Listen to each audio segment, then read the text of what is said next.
যখন আল্লাহ আপনাকে তার পথে আনছেন, মানুষ ভুল বুঝে আর ভুল চিন্তা করে। আমাকে জোর করে কারো বাধ্যবাধকতায় নিয়ে আসা হচ্ছে, আমাকে জোর করে কারো আনুগত্য করা হচ্ছে, আমাকে জোর করে তাই করানো হচ্ছে যা আমি করতে চাই না। আর আল্লাহ আপনাকে বলছেন, আমি শুধু তোমাদেরকে করার আমন্ত্রণ জানাচ্ছি, তোমরা যদি করতে চাও করো, যদি চলে যেতে চাও যেতে পারো। ফামান শাআ ফালিউমিন ওয়া মান শাআ ফালিয়াকফুর। যে চায় বিশ্বাস করতে পারে, যে চায় অবিশ্বাস করতে পারে।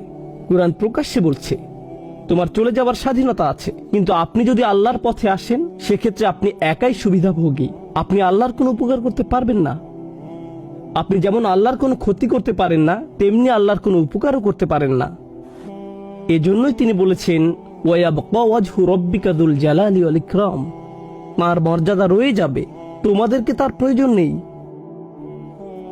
আর তারপর তিনি প্রশ্ন করছেন, ফাবিআইয়ি আলাই রাব্বিকুমা তুকাযযিবান। তোমাদেরকে তার প্রয়োজন নেই, তারপরেও তিনি তোমাদেরকে বাঁচিয়ে রেখেছেন, তারপরেও তিনি খাওয়াচ্ছেন, দিয়ে যাচ্ছেন, আপনার প্রয়োজন পূরণ করছেন, আপনার জীবনকে সৌন্দর্যমণ্ডিত করছেন। তিনি শুধু আপনাকে টিকে থাকার উপকরণ দিয়ে ছেড়ে দেননি, জেলখানার ভিতরেও মানুষ বেঁচে থাকতে পারে। তিনি আপনাকে ঘর দিয়েছেন,